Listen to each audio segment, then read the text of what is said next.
ज्योतिषामयनं चक्षुर्निरुक्तं श्रोत्रमुच्यते। शिक्षाग्रहणं तु वेदस्य मुखं व्याकरणं स्मृतम्। तस्मात् साङ्गमधीत्यैव ब्रह्मलोके महीयते।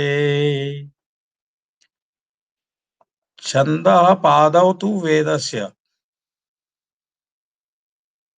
वेदपुरुषस्य छन्दः शास्त्रं चरणरूपेण उपमितम् अस्ति। यथा चरणेन विना चलितुं न शक्यते, चरणाभ्यां विना, पादाभ्यां विना, तथैव छन्दशास्त्रं विना वेदानां गतिभूतं यत् ज्ञानमस्ति, येन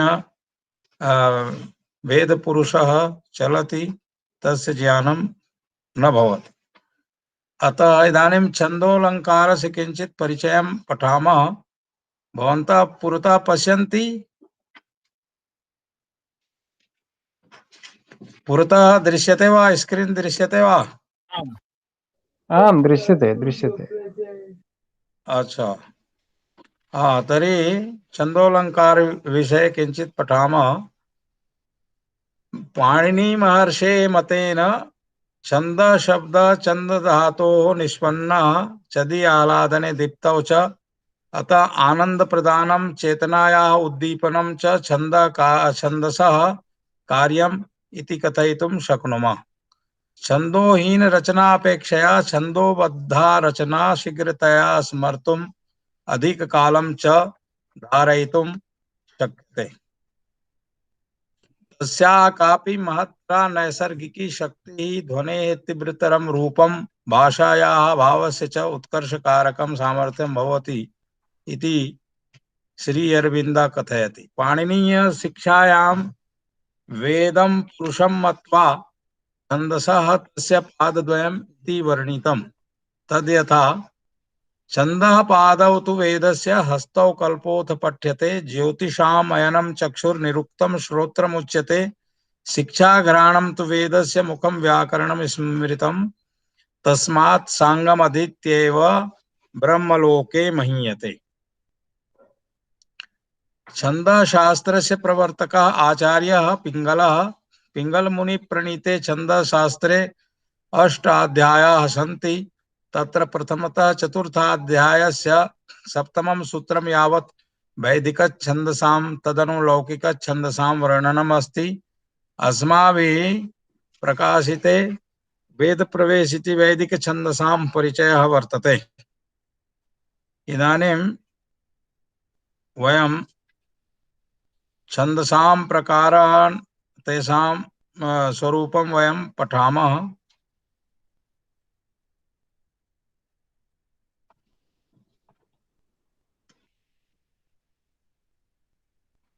छन्दः आनंदं ददाति, आनंद प्रदानं छन्दसां लक्ष्यम्। चतुर्दश विद्यासु छन्दः शास्त्रम् अन्यतमम् इति विष्णुपुराणेऽपि उक्तम्। तद्यथा अंगानि वेदाश्चत्वारो मीमांसा न्यायविस्तरः धर्मशास्त्रं पुराणं च विद्याहेताश्चतुर्दश। वेदानाम् अंगानि षट्। शिक्षा कल्पो व्याकरणं निरुक्तं छन्दः इत्यपि ज्योतिषामयनं चैव षडंगो वेदयिष्यते। श्लोक लेखने वर्णानां निर्धारिता व्यवस्था छन्दः कथ्यते। छन्दसः श्लोकस्य चत्वारः पादाः चरणाः भवन्ति। ज्ञेयः पादश्चतुर्थांशः इति वचनात् छन्दसः चतुर्थः भागः पादः मन्यते। छन्दसि श्लोके पदानां प्रयोगात् तत् पद्यम् इति कथ्यते। छन्दसः प्रकाराः। छन्दः द्विप्रकारकं वृत्तं जातिश्च। वृत्ते वर्णानाम् अक्षराणां जात्यां मात्राणां गणना भवति। वर्णः अक्षरं स्वरः अथवा स्वरयुक्तं व्यञ्जनम्। अक्षरम् इत्युक्ते स्वरः अथवा स्वरयुक्तं व्यञ्जनं मात्रा अक्षरगत स्वरस्य निर्धारितः उच्चारणकालः ह्रस्व दीर्घ भेदेन मात्रा द्विप्रकाराः अ इ उ ऋ ऋ एते ह्रस्व स्वराः लघुवर्णाः एकमात्र मात्रात्मकाः आ इ उ रि ए ऐ ओ औ एते दीर्घस्वराः गुरुवर्णाः द्विमात्रात्मकाः वर्णः कदा गुरु भवति इति अस्मिन् विषये आगामी पृष्ठे प्रदत्तः श्लोकः उपादेयः तत्र सानुस्वारश्च दीर्घश्च विसर्गी च गुरुर्भवेत् वर्णसंयोगपूर्वश्च तथा पादान्तकोऽपि वा गुरु क वर्ण गुरु भवति अनुस्वार सहित वर्ण यथा अंश कंश वंश हंस प्रशंसा अत्र अंश अनुस्वार सहित या वर्ण अस्ति सः गुरु अं कम वम हम शम एते वर्णाः गुरु वर्णाः इति भवन्ति दीर्घवर्णा यथा का की कू क्री के कै को कौ एते दीर्घवर्णाः गुरुवर्णाः सन्ति विसर्गयुक्तः सः क य एष राम हरि एते सर्वे विसर्जनीय युक्ताः ये सन्ति ते वर्णाः गुरुसंज्ञकाः संयोग पूर्व वर्ण यथा सत्यम अत्र त्य संयोगः अस्ति तस्मात् पूर्व वर्ण गुरु भवति संयोगे गुरु इति सूत्रेण विद्या विद्या अत्र द्या संयुक्ताक्षरम् अस्ति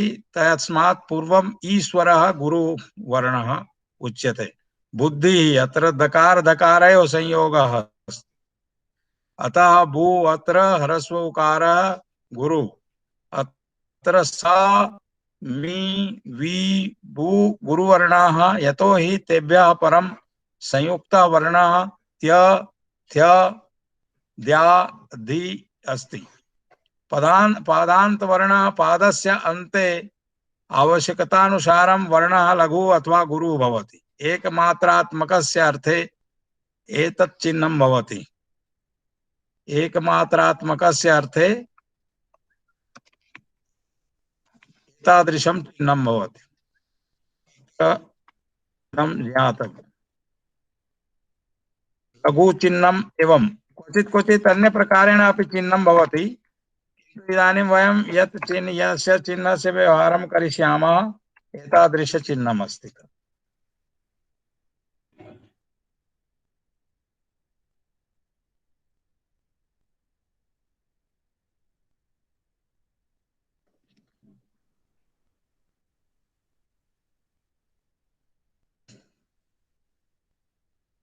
एतत् चिह्नं लघु चिह्नम् अस्ति गुरुवर्णस्य द्विमात्रात्मकस्य अर्थे एतत् चिह्नं प्रयुज्यते आङ्ग्लभाषायाः एस् वर्ण अथवा पंच अंकः अथवा सर्पफणाकारः वक्रचिह्नम् इदं गुरुचिह्नं भवति गणव्यवस्था कथम् अस्ति एकस्मिन् गणे त्रयः वर्णाः भवन्ति गुरुलघुक्रमेण गणानाम् 8 प्रकाराः सन्ति तेषां नामानि लक्षणानि च अनेन सूत्रेण ज्ञातुं शक्यन्ते यमाता राजभानशलगम् अथवा यमाता राजभानशलगा वयं इदानीम् एतस्य प्रायशः परिचयः अस्ति यमाता राजभानशलगा अत्र 8 गणाः एतेन सूत्रेण वयं 8 गणाः एतेन सूत्रेण लभ्यन्ते गणानां स्वरूपज्ञानस्य अस्य सूत्रस्य तत्तदाक्षरात् परम् अक्षरद्वयं पठनीयं तद्यथा गणस्य नाम अनन्तरं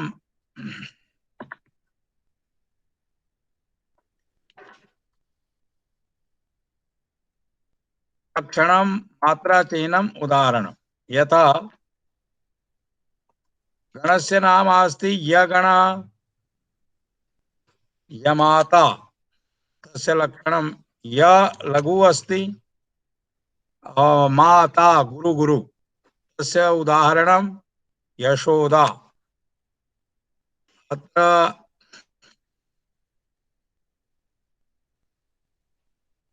मगणः मातारा यमाता राजभानशलगा। मातारा गुरु गुरु गुरु मानधाता इति उदाहरणं। गणस्य नाम मगणः। वयं पश्यामः तगणः। तगणे गुरु गुरु लघु भवति ताराज। अस्य उदाहरणमस्ति सर्वत्र। सर्वत्र अत्र रेफवकारयोः संयोग कारणतः स अत्र अकार वर्ण गुरु अस्ति। त्र अत्र तकार रेफयोः संयोग कारणतः व अत्रत्य अकारः गुरु भवति। रगणे आदि गुरु मध्य लघु। मध्य लघु एषः गुरु लघु गुरु राजभा इति लक्षणमस्ति। एतत् चिह्नं तस्य चिह्नं राधिका इति तस्य उदाहरणं। जगणः जगणस्य जगणः मध्य गुरु अस्ति। जभान इति लक्षणं लघु गुरु लघु जयंत इति उदाहरणं। भगणे भगणे आदि गुरु अस्ति। भानश इति लक्षणं तस्य गुरु लघु लघु इति चिह्नं भारत इति उदाहरणं। नगणे सर्व लघु एषः नगणः लघु लघु लघु अत्र नयन इति उदाहरणं। सगणः सलगम अत्र अंत गुरु अस्ति। सलगम लघु लघु गुरु यमुना इति एतस्य उदाहरणम्। आधुनिक छन्दसाम् आधारेण एतत् एषः श्लोकः वर्तते। आदिमध्यावसानेषु भजसा यान्ति गौरवं यरतालाघवं यान्ति मनोतु गुरुलाघवम्। भगणः जगणः सगणः क्रमेण आरंभे मध्ये अन्ते च गुरु भवति। यगणः रगणः तगणः क्रमेण आरंभे मध्ये अन्ते च लघु भवति। मगणस्य त्रयवर्णाः गुरवः नगणस्य त्रयवर्णाः लघवः। इदानीं वयम् एकस्य श्लोकस्य रचनाविधानं पठामः। भवन्तः अधुना पर्यन्तं यद् दृष्टवन्तः तत्र यदि कश्चित् सन्देहः अस्ति चेत् प्रष्टुं शक्नुवन्ति। तत्र गुरु लघु विषये यदि कश्चित् सन्देहः अस्ति चेत् प्रष्टुं शक्नुवन्ति। एतावत् पर्यन्तम्। अनन्तरं वयं श्लोकनिर्माणस्य पद्धतिं पश्यामः। अनुष्टुप् छन्दः सर्वलोक प्रसिद्धम् अस्ति। रामायणं संपूर्ण रामायणं संपूर्ण महाभारतं प्रायशः अनुष्टुप् छन्दः प्रायम् अस्ति। अतः अनुष्टुप् यः अनुष्टुभं जानाति अनुष्टुभं रचयितुं जानाति सः प्रायशः कवि तुल्यः एव इति विचारे। अतः यत् कारणमस्ति यत् अल्पैः अक्षरैः बहु किमपि अत्र स्थापयितुं शक्यते अनुष्टुप् छन्दसि। तस्य लक्षणं पठन्तु। श्लोके षष्ठं गुरुज्ञेयं सर्वत्र लघु पंचमं द्विपाद चतुष्पादयोर्हरस्वं सप्तमं दीर्घमन्ययोः। अत्र अनुष्टुप् छन्दसः इदं लक्षणमस्ति। अनुष्टुप् छन्दसः चत्वारः पादाः। प्रत्येकं पादे च अष्टाक्षराणि भवन्ति। प्रथमे तृतीये च पादे सप्तमम् अक्षरं गुरु। द्वितीये चतुर्थे च पादे सप्तमम् अक्षरं लघु भवति। प्रत्येकं पादे पंचमम् अक्षरं लघु षष्ठम् अक्षरं च गुरु भवति। तद्यथा एतत् पश्यन्तु। या देवी सर्वभूतेषु मातृरूपेण संस्थिता नमस्तस्यै नमस्तस्यै नमस्तस्यै नमो नमः। अस्मिन् श्लोके पंचमम् अक्षरं पश्यतु। सर्वत्र लघु पंचमम्। या गुरुवर्ण अस्ति, दे गुरुवर्ण अस्ति, वि गुरुवर्ण अस्ति, स गुरुवर्ण अस्ति, किन्तु व लघु अस्ति। सर्वत्र लघु पंचमम्। श्लोके षष्ठम गुरुजेयम सर्वत्र लघु पंचमम्। पंचमं वर्णः सर्वत्र लघु भवति। यथा अत्र पश्यामः पंचमम् अक्षरं वयं पश्यामः। नमस्तस्यै नमस्तस्यै नमस्तस्यै नमो नमः। षष्ठम अक्षरम गुरु, पंचम वर्णात् परम भू, ऐसा षष्ठ वर्ण अस्ति। षष्ठ वर्ण गुरु इष्यते। भू दीर्घ उकारः अस्ति, अतः ऐसा गुरु अस्ति। सर्वत्र लघु पंचमम्।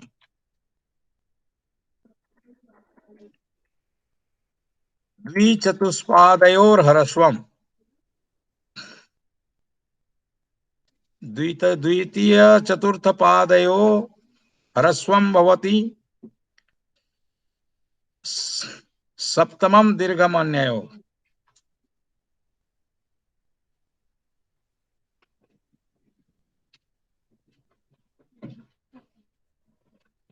ओम महोदय नमस्ते।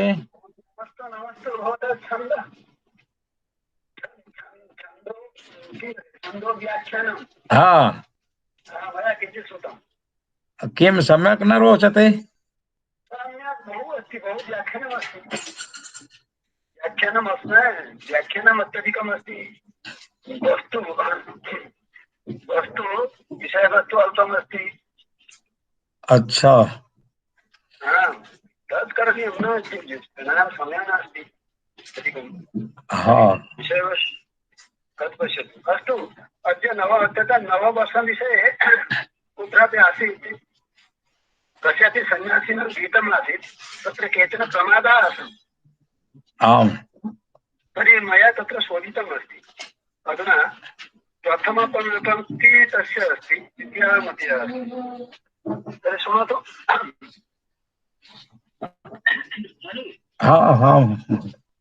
क्षणं च क्षणं यन्नवं नवं तच्च सुन्दरं सच्च तत्शिवम्। क्षणं च क्षणं यन्नवं नवं तच्च सुन्दरं सच्च तत्शिवम्। साधु एतत् तस्य अस्ति। साधु अस्ति तत् अवगतम्? आम्। अच्छा, शुद्धमस्ति। क्षणं च क्षणं यन्नवं नवं तच्च सुन्दरं सच्च तत्शिवम्। साधु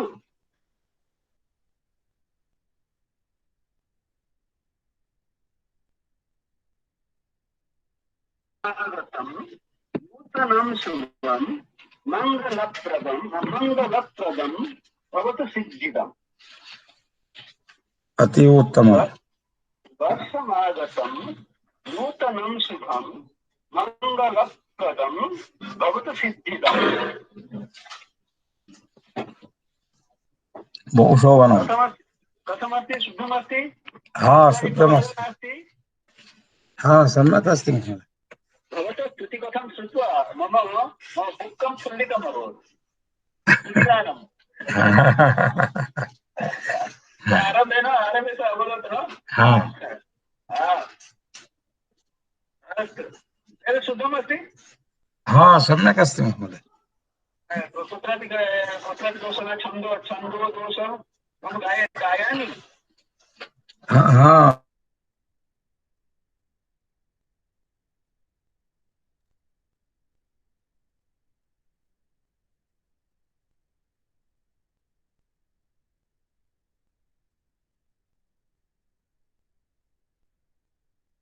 तत्क्षणं यन्नवं तत्तच्छिवं वर्षमागतं नूतनं शुभं वर्षमागतं नूतनं शुभं मङ्गलप्रदं भवतु सिद्धिदं मङ्गलप्रदं भवतु सिद्धिदं प्रदं भवतु सिद्धिदं। अतीव उत्तम महोदय।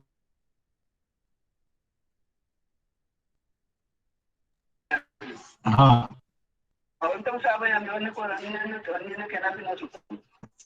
बहु शोभनम बहु शोभनम। धन्यवादः धन्यवादः। तर्हि अहं शीतमस्ति किम्? शीतं तु अस्ति महोदय। अत्र प्रातः 4 अंकं प्राप्नोति। 4 अंकं प्राप्नोति।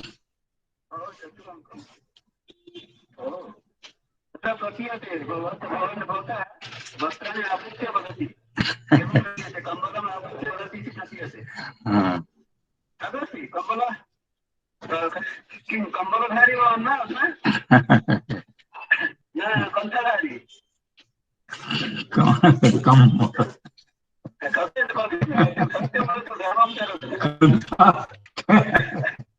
कंठा कंठा।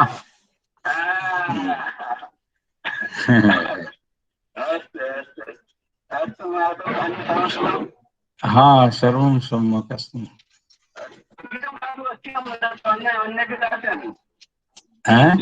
क्षणं च क्षणं क्षणं प्रतिक्षणं न क्षणं च क्षणं यन्नवं नवं शुद्धमस्ति। आम्। तो कक्षायां भवतु भवान्। कक्षायां भवतु। मध्ये शृणोमि अद्य अशृण्वम्। अस्तु महात्मन्। हाँ नमस्ते नमस्ते महोदय। नमस्ते नमस्ते महात्मन् नमस्ते।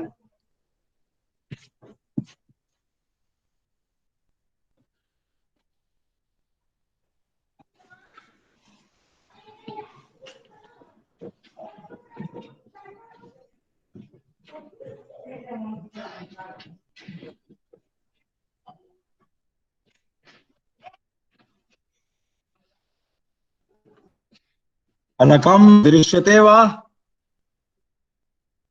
स्क्रीन शेयर हटाइए आप, तब दिखेगा फलक। स्क्रीन शेयर हटाइए आप कृपया। अच्छा अब दिखेगा, अब दिखेगा। अब आप बढ़ाएंगे आगे तो दिखेगा।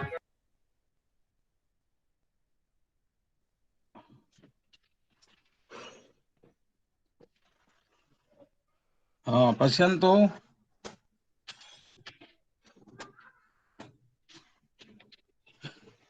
एतदस्ति अ इ उ ऋ लघु चिह्नम्। पवन जी, पवन यादव महोदय,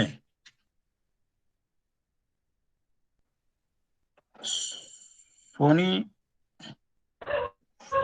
विश्वजीत। आम महोदय। पश्यति। आम नहीं। अच्छा अनीता रानी जी, अनीता रानी जी। महोदय। पश्यन्ति अस्ति। इदानीं तु न दृश्यते। आम पश्यति आम भवती महोदय पश्यति। पश्यामि, परन्तु किं न दृश्यते? यत्किमपि भवान् द्रष्टुं दर्शयितुम् इच्छति तत् फलकं न दृश्यते महोदय।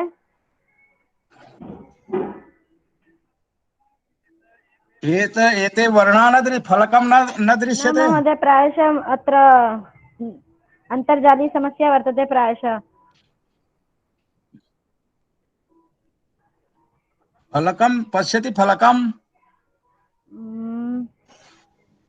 न दृश्यते महोदय।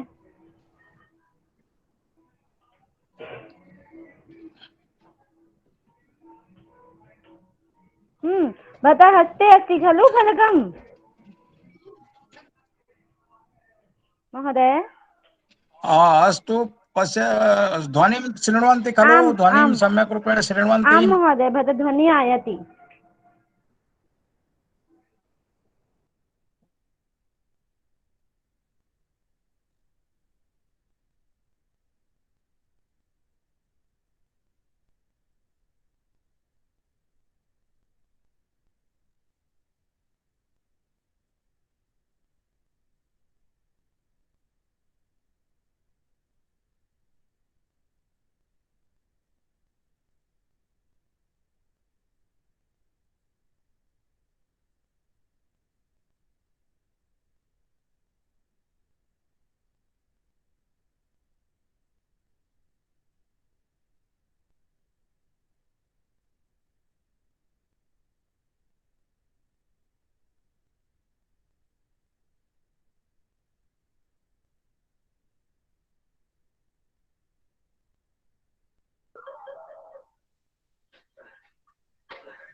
मेरी गाड़ी के साथ क्या कर रहा है? मेरे कपड़ों की तरह इसका भी जनाजा निकलेगा क्या? हो रहा हूँ, साफ कर रहा हूँ। नहीं, अरे तेरा पतियाना तो दूसरा का है। खाना खाने के लिए अबे दोनों दिन भर खाने खाते रहते हो क्या? तुम्हारा आराम का थोड़ा क्या बोला?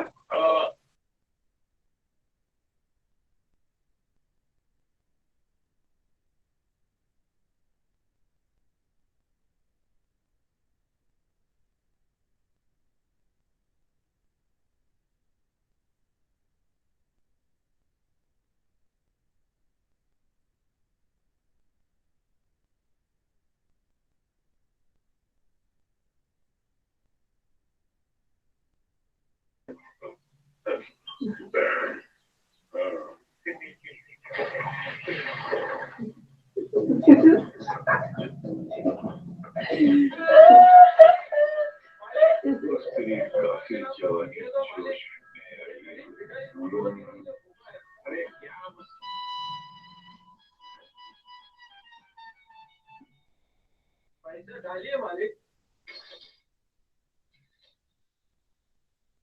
लगता है आपका मुझसे बुरा हाल है। इससे ज्यादा तो मैं भिखारियों को दे देता हूँ। ये कपड़े कहाँ से मिले तुझको? ये तो इस बंगले के मालिक ने दिए। भगवान उन्हें कपड़े की मिल का मालिक बना दे। इसका कॉलर किधर है? इसका कॉलर तो उन्होंने निकाल लिया। कह रहे थे घर में कोई शहरी कुत्ता आया है। कुत्ता? हाँ, उसके गले में पट्टा डालना है। वो देखो मालिक आ गए। ये मालिक है। मालिक, आप क्यों बचा गए?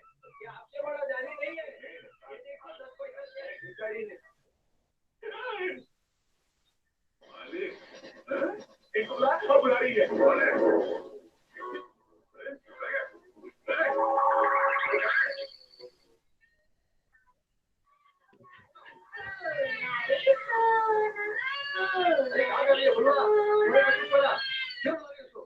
दूध पिलाने से भी नहीं चुप हो रहा तो मैं क्या करूं? अरे कौन पिला? चुप हो जाना, चुप।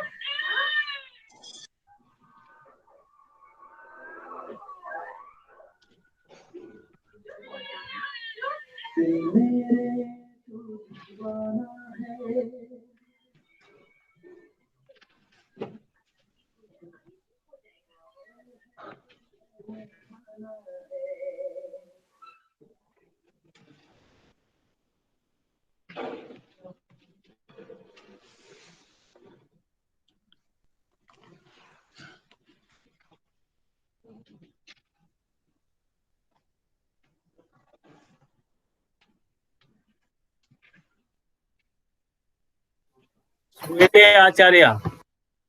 आम, श्रूयते?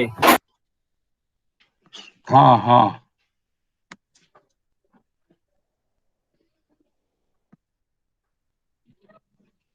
इदानीं पश्यन्तु।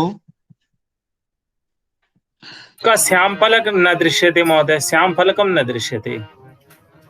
श्वेतफलक न दृश्यते? न न श्वेतफलक, किंचिदपि श्वेतफल, ईषदपि न दृश्यते। ओहो, कथं तर्हि किं कुर्याम्?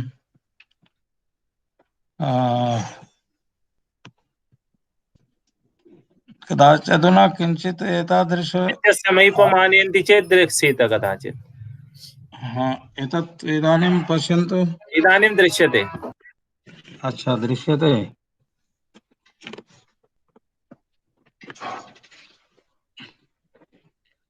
अत्र एते वर्णाः ह्रस्ववर्णाः सन्ति।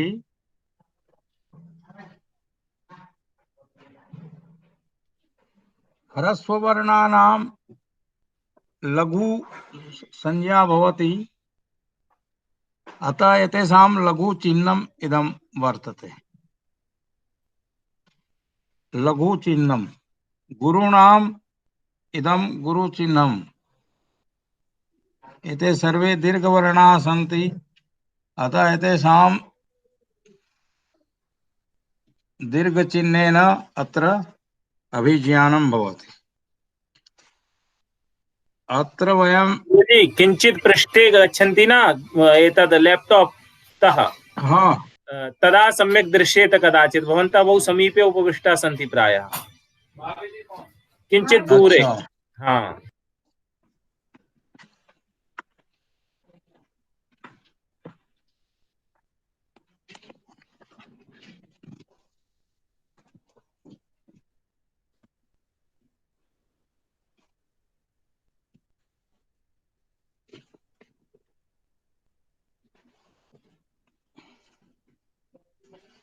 इदानीं पश्यतु।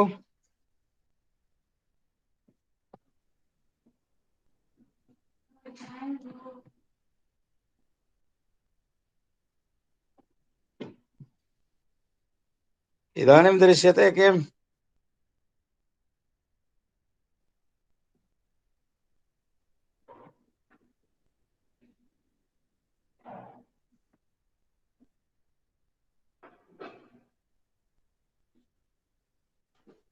आं दृश्यते महोदय।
इम्तिहान में उसे हमेशा 0 नंबर मिलते थे।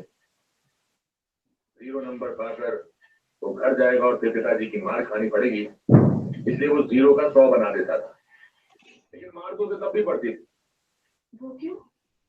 क्योंकि 100 में कितने 0 लगते हैं ये भी उसे मालूम नहीं था। वो कभी 4 0 लगाता था और कभी 5 0। हीरा को पढ़ाई में जरा भी दिलचस्पी नहीं, तो फिर गौरी के लिए जाता था। गौरी को राहुल काका के दोस्त की बेटी। कस्य ध्वनि आगच्छति? ध्वनि ध्वनि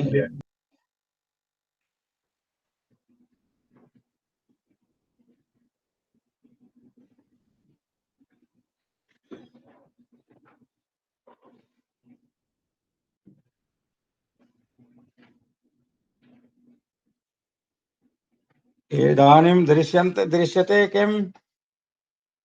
आं दृश्यते। अत्र वयं एतत् अंशं पश्यामः। क की कु क्री लघुवर्णाः, अनन्तरं का की कु क्री के कै को कौ एते सर्वे गुरुवर्णाः सन्ति। अनुस्वारस्य अपि च विसर्गस्य एतस्यापि गुरु भवति इति एकः गुरुलघुनियमः अस्माभिः सरलतया ज्ञातव्यः। गुरुलघुनियमज्ञानेन विना छंदो रचना संभव नास्ति। अतः गुरुलघुज्ञानं प्रथममेव करणीयं भवति। गुरुलघुज्ञानं यस्य नास्ति सः छन्दशास्त्रे प्रायशः क्लेशं प्राप्नोति। अतः वयं गुरुलघुज्ञानार्थम् एतत् कार्यं आदौ पश्यामः। अत्र एकवारं पुनः पश्यन्तु। गुरुलघु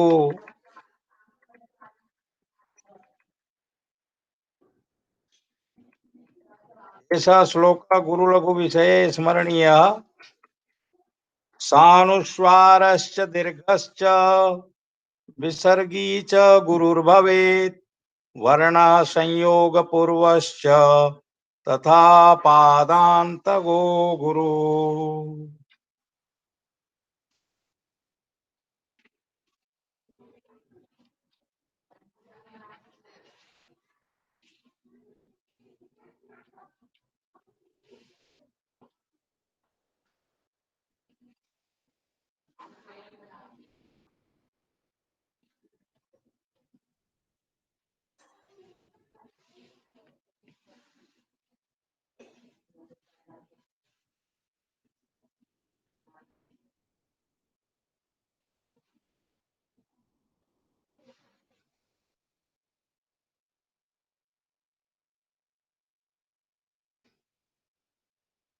श्लोकस्य अर्थम् अवगच्छन्तु। अनुस्वार सहितः वर्णः गुरु भवति। यथा अत्र वयं पश्यामः कम् कम् इत्युक्ते अत्र उदाहरणं भवति कंसः कंसः।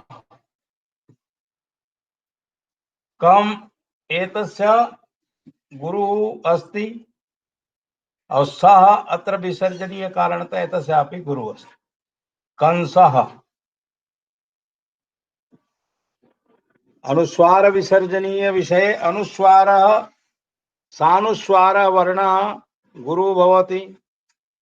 दीर्घ वर्ण यथा का की कु क्री के कै को कौ एतेपि वर्णाः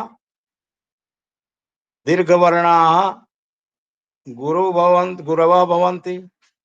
विसर्ग युक्त वर्ण यथा सः कः यः एषः रामः हरिः अत्र विसर्जनीय से सः एषः गुरु वर्णः। कः एषः अपि गुरु वर्णः। यः एषः गुरु वर्णः। एषः ए गुरु तो अस्ति एव दीर्घ कारणतः। शः विसर्जनीय कारणतः गुरु अस्ति। रा अत्र आ दीर्घ अस्ति अतः गुरु अस्ति। मह एषः विसर्जनीय अस्ति अतः गुरु अस्ति। ह अत्र लघु वर्ण अस्ति। रि अत्र विसर्जनीय कारणतः गुरु एषः इकारः। अधुना अत्र बिना संयुक्ताक्षरम् एतावत् पर्यन्तं नियमः ज्ञातव्यः अस्ति। ततः परम् अग्रे वयं पश्यामः। सुधा तदा आनयतु सुधाखण्डम् आनय।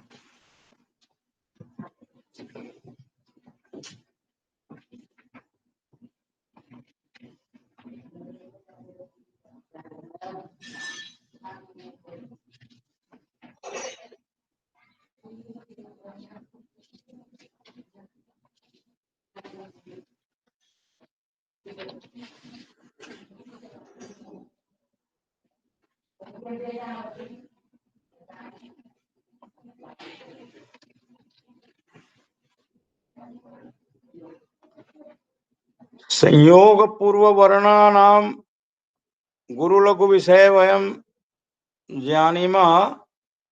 अत्र य इति संयुक्ताक्षरं वर्तते। हलोऽनन्तरः संयोगः ययोः व्यञ्जनयोः मध्ये स्वरः न भवति तयोः संयोग संज्ञा भवति। संयोगात् पूर्वं यः वर्णः भवति सः गुरुवर्णः। यथा स अत्र गुरुवर्णः, मिथ्या अत्र मी, अत्र थकार यकारयोः संयोगात् मी अत्रत्य ई वर्णः गुरु भवति। विद्या अत्र दकार यकारयोः संयोगात् वि अस्य इकारः गुरु वर्णः। बुद्धि अत्र दकार धकारयोः संयोगात् उकारः गुरु वर्णः। एवं स मी वि वु एते सर्वे गुरुवर्णाः। तत्र कारणम् उक्तम्। अनन्तरं पादान्ते अपि प्रायः आवश्यकतानुसारं गुरुवर्णः भवति इति गुरु लघु नियमान् वयं दृष्टवन्तः। इदानीं वयं पश्यामः अत्र संयुक्ताक्षरे कथं भवति। यथा चिन्तयन्तु क्री नियमतः ऐसा का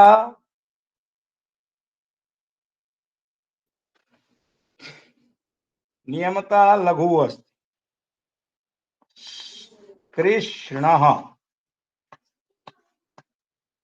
नियमतः ऐसा लघु वर्णः, किंतु सकार नकारयोः संयोग कारणतः अत्र गुरु भवति।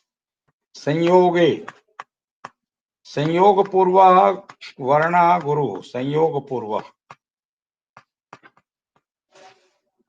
अतः क्री स्वरूपेण ह्रस्वः अस्ति, किंतु संयोग कारणतः एतस्य गुरु संज्ञा भवति। विसर्जनीय कारणतः कृष्ण अत्र नकारे यकारः गुरु। एवमेव अन्यत्र ऋकारस्य उदाहरणं तथा ककारस्य कक्षः। अत्र कक्षः अस्ति। कक्षः यथा ककार अकारत्वात् लघु अस्ति, किंतु ककार शकारयोः संयोग कारणतः एषः गुरुवर्णः भवति। गुरु विसर्जनीयस्यापि गुरुवर्णः भवति। पादान्ते गुरु कथं भवति। यथा पादान्ते गुरु भवति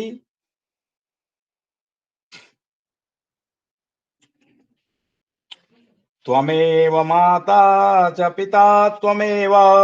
अत्र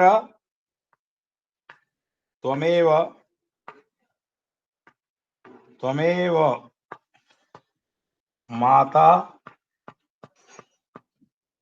च पिता त्वमेव।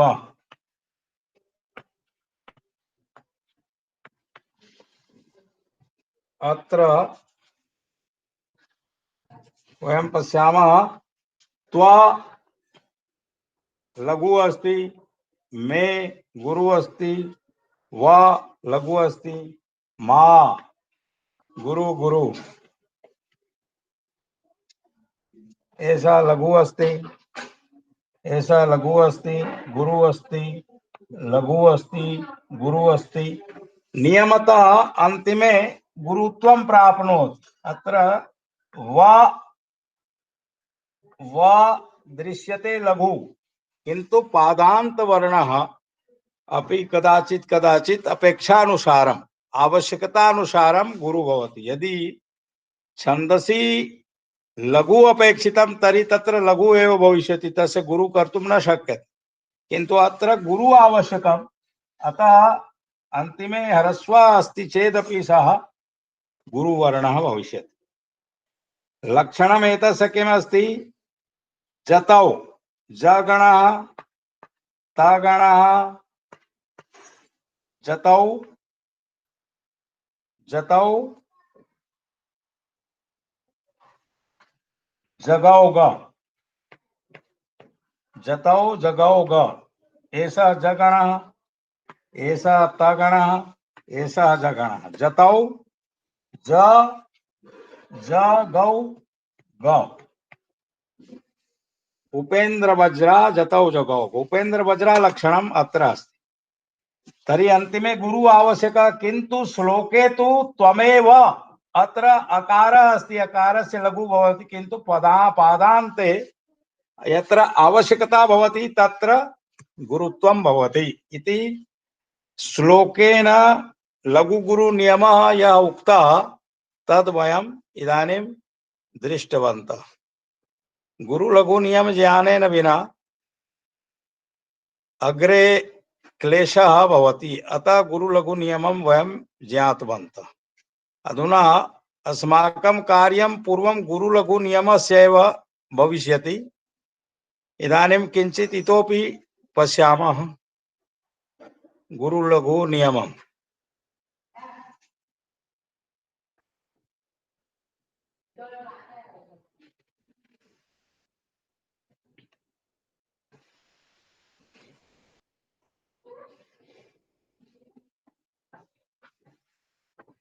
मार्जनीं प्रयच्छतु मार्जनी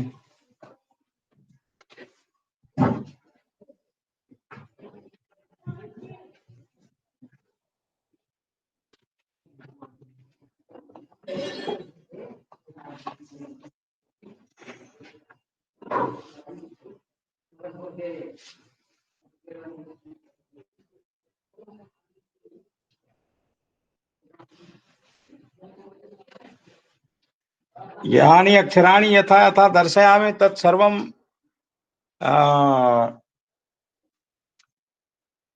दृष्टं भवति वा महोदय?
गुरु जी बंद कर दें क्या रिकॉर्डिंग? हाँ महोदय। रिकॉर्डिंग बंद करें क्या? हाँ, एक निमेष हम, एक निमेष। तो आप बोलिए ना, मौन बैठे हैं आप तो।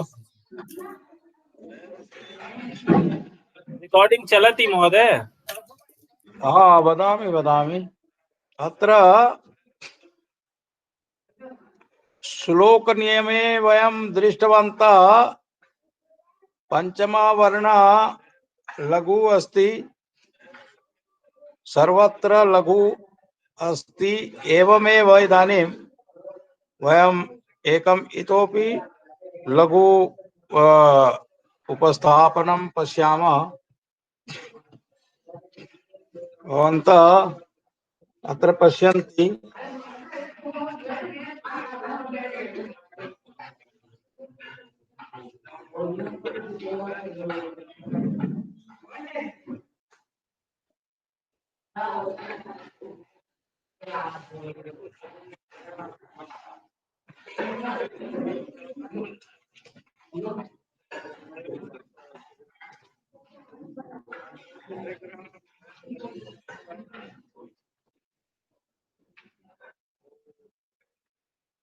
कका किकी कुकू के कई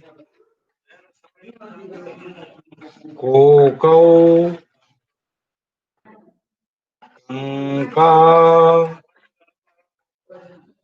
शृणोम्यहम्।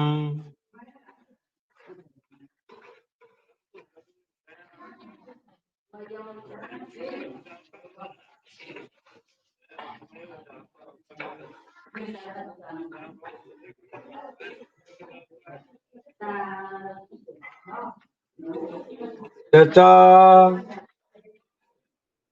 इति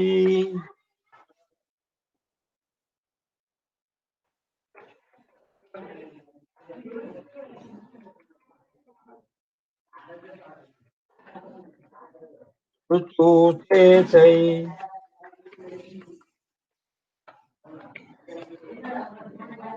कोचौ संसाः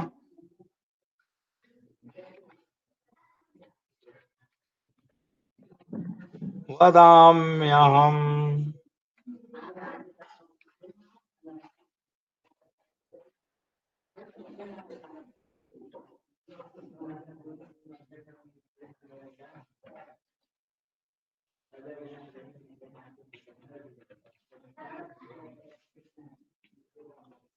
तथा इति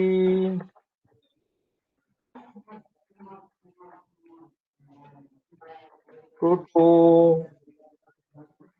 एतै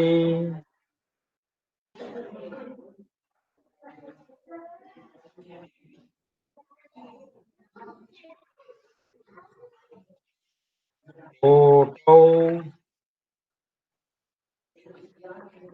अंका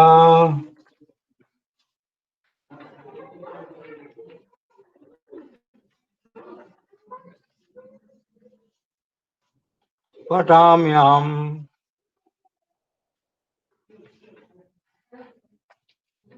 तथा इति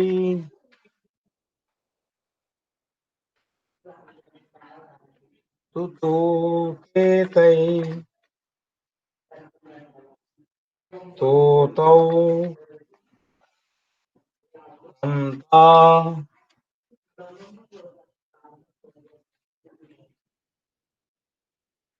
खाम्यहम्। अत्र वयं पश्यामः लघुवर्णः का लघुवर्ण गणना आधारेण एकम् अनन्तरम् अत्र अस्ति द्वे त्रीणि चत्वारि पञ्च षट् सप्त अष्ट एकम् द्वे त्रीणि चत्वारि पञ्च षट् सप्त अष्ट। श्लोकस्य नियमः अस्ति पंचमं सर्वत्र लघु भवति। तर्हि पंचम वर्णः तथैव लघवः पंचम वर्णाः लघवः दृश्यन्ते। सरलतया वयं वर्णमाला आधारेण द्वादशाक्षरी आधारेण एतत् सर्वं अवगन्तुं शक्नुमः।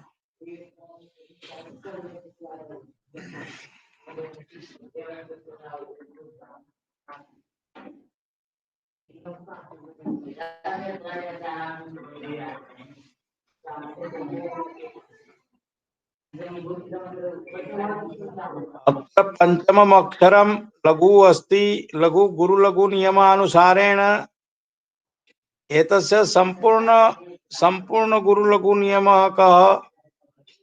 एतद् यदि इष्यते तर्हि वयम् एवं कर्तुं शक्नुमः।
एतस्य विन्यासं पश्यन्तु। क लघुवर्ण का, गुरुवर्ण की, लघुवर्ण की, गुरुवर्ण ई लघुवर्ण कु गुरुवर्ण के गुरुवर्ण कई गुरुवर्ण को गुरुवर्ण कौ गुरुवर्ण कम अनुस्वार अस्ति अतः गुरुवर्ण क विसर्जनीय अस्ति अतः गुरुवर्ण एतदेव प्रायः सर्वत्र सर्वेषु अर्थात ककारादारभ्य हकार पर्यन्तं सर्वेषु वर्णेषु एवमेव नियमः भविष्यति इति उक्ते वयम् इदानीं किञ्चित् एतस्य एवं पश्यामः चिन्तयन्तु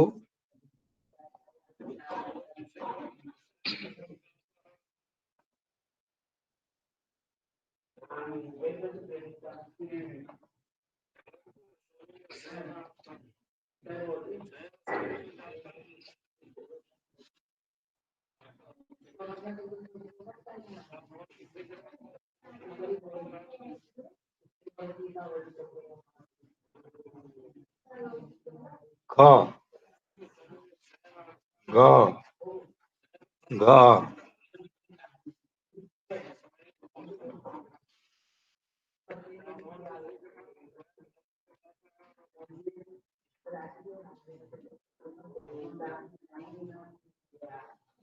प्रयोज्यवर्णानामेव वयम् इदानीं लेखनं कुर्मः अङ्गकार इदानीं न लिख्यते च तेषां प्रायशः गणना भवति च छ ज झ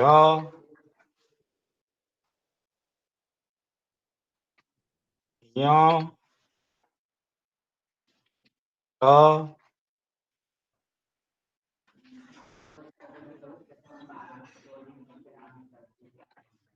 ठ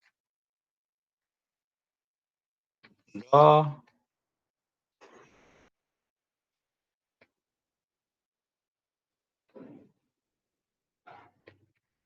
ढ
एवं सर्वेषां वर्णानां गुरुलघु स्थापयित्वा भवन्तः प्रयोगं कुर्वन्तु यथा किमपि अक्षरं योजयतु कका किकी कुकु के कै को कौ कंका शृणोम्यहम् खखा किकी कुकु के कै को कौ कंका वदाम्यहम् गगा गिगी गुगु गे गै गो गौ गंगा पठाम्यहम् गगा गिगी गुगु गे गै गो गौ गंगा लिखाम्यहम् अंगकारं मध्ये व्यवधाय चचा चिची चुचू चे चै चोचौ चंचा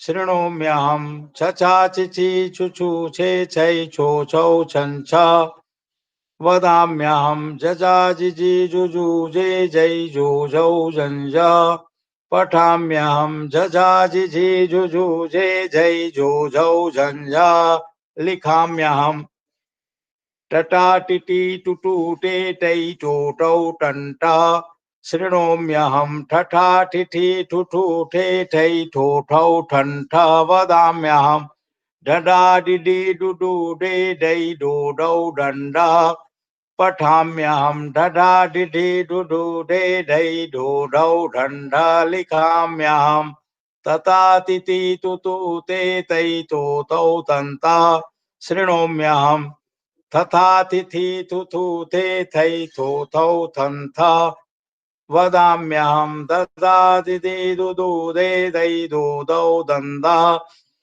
पठाम्यहं ददा दिदि दुदु दे दै दोदौ दंधा लिखाम्यहं नना निनी नुनु ने नै नो नौ नन्ना शृणोम्यहं पपा पिपि पुपु पे पै पो पौ पंपा वदाम्यहं फफा फिफि फुफु फे फै फो फौ फंफा पठाम्यहं बबा बिबि बुबु बे बै बो बौ बम्बा लिखाम्यहं भबा बिबि बुबु बे बै बो बौ बम्बा शृणोम्यहं ममा मिमि मुमु मे मै मो मौ मम्मा वदाम्यहं यया ययि युयु ये यै यो यौ यं या पठाम्यहं ररारिरि रुरु रे रै रो रौ रन् रा लिखाम्यहं यया लला लिलि लुलु ले लै लो लौ लं ला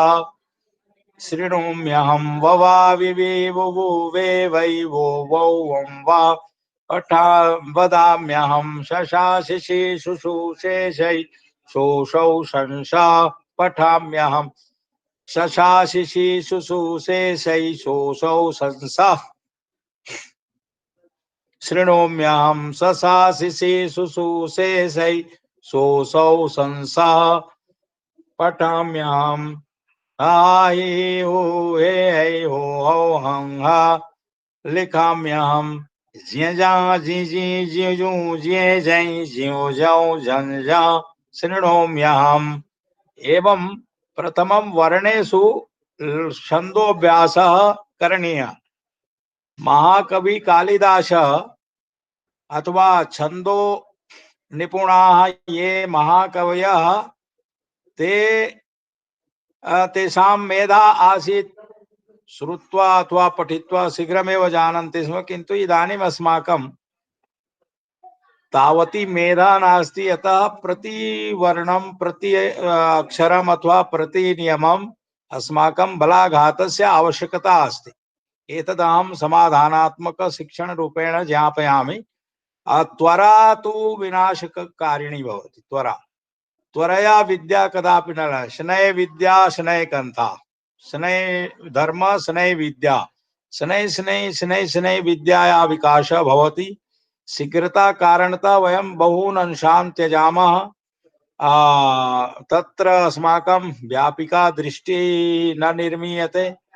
तेन च वयं संपूर्णं तत्र शास्त्रस्य संपूर्णं अवगाहनं कर्तुं न शक्नुमः। अतः एतत् सर्वम् अहं विशेषतः एतदपि बहु किमपि न उक्तवान् अहम्। एतद् अल्पमेव निदर्शनं, तथापि अहं विचारयामि अध्येतॄणां धैर्यं प्रायशः न भवति, किन्तु अत्र वयं तोलयित्वा अत्र स्थापितवन्तः। भवन्तः एतेन आधारेण अनुष्टुप् निर्माणस्य पद्धतिं तु ज्ञातवन्तः। एतेषां स्थाने यदि अन्यवर्णाः भवन्ति तर्हि किं रूपं भविष्यति इति किञ्चित् वदिष्यामः अग्रे। तावत् अद्य समयस्य समाप्तिर्जायते, कालस्य अतिक्रमणम् अपि अभूत्। मन्ये अस्माकम् अध्येतारः लाभान्विताः भवेयुः। विद्या विनोदस्य वस्तु नास्ति